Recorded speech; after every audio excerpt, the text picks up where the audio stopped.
Okay, so this is the next section that we need to look at. We've just looked at what the Civil War was. Now we need to look at exactly how the Reds managed to win this. So we've got 2 slides here to study.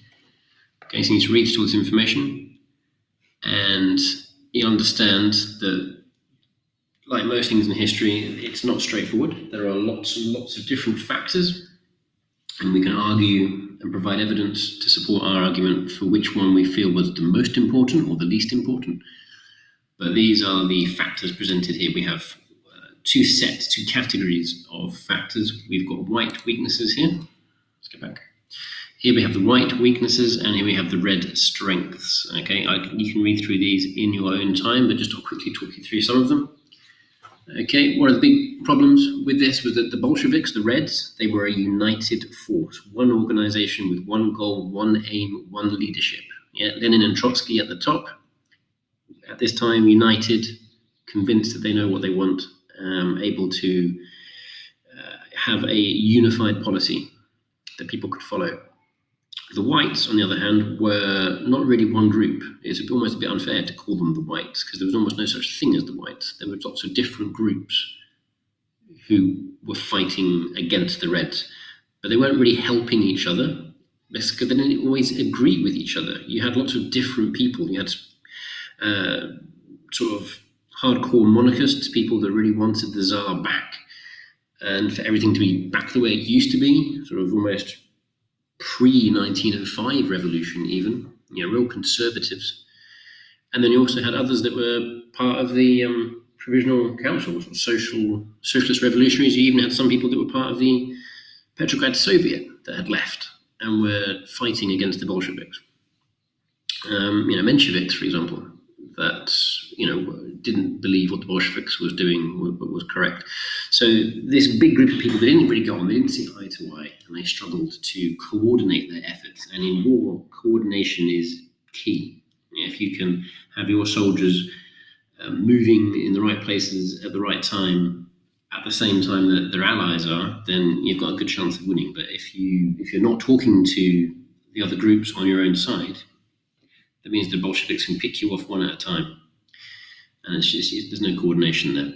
Second thing, the whites, very bad reputation with the peasants, right? Remember, one of the key factors behind the Russian Revolution was peasant reform. Land reform. The peasants wanted land. That was their big thing, and many of them had already taken it, encouraged by the revolution, encouraged by the Bolsheviks. They've already seized that land, and they're happy that they've got land of their own now. They've taken it from their landowners, and they're frightened that the conservative whites, the old-fashioned traditional elements inside the whites, will make them give that land back to the people who owned it before, and they're not happy with that at all. Another factor is geography. The whites were scattered around the edges of Russia. Now, you might think that's an advantage because it means they had the Bolsheviks surrounded, but actually, when you look at the geography of Russia, all the useful stuff, if you like, for war fighting tends to be in the middle. That's where all the cities were. That's where all the railroads were. That's where much of the best farmland was. So the Bolsheviks really controlled the most important areas, the most productive areas of Russia. So the whites were always struggling to move their soldiers around, always struggling to get the resources and supplies they needed to fight this war. Other factors, moving on to the red strengths, we've got the fact that the Bolsheviks were good at large-scale conscription. Because they controlled the cities, they were able to have over 5 million people join their army, which made them much, much bigger than the whites, which was very important when they were fighting the whites all around Russia. It meant that they could split their soldiers up and have good-sized armies facing the whites in every single direction. What else have we got? We've got propaganda being used very cleverly by the Reds to convince that Russian people that the whites would take away their land and freedoms. We mentioned this before. It was a real concern, a real worry, but the Bolsheviks in their propaganda made sure that the peasants were really worried about it and convinced them that the whites were only doing this to try and take away the land that they'd recently got. We've got Trotsky, who was a great wartime leader during this period.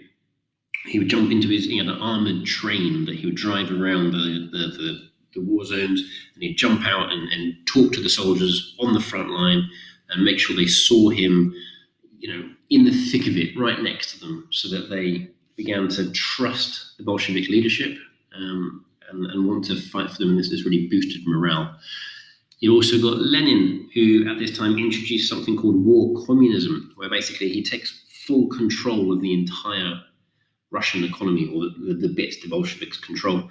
And he uses that control to make sure that the army are receiving enough ammunition and enough food to keep on fighting.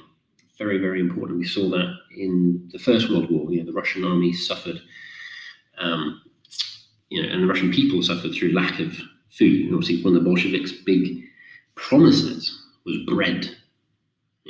So Lenin was delivering that. Sounds simple to us these days, but when you're hungry, someone promising you food is a big, big incentive. And Lenin was able to deliver that to the soldiers. And obviously we have the secret police, the Cheka, particularly nasty group of people who carried out something called the Red Terror. Anyone that was deemed not loyal enough to Lenin was quickly arrested and killed. And obviously this took off after the assassination attempt on Lenin's life that we saw in the last lesson. Okay, so there are 2 questions for you to answer there. And then there's another set.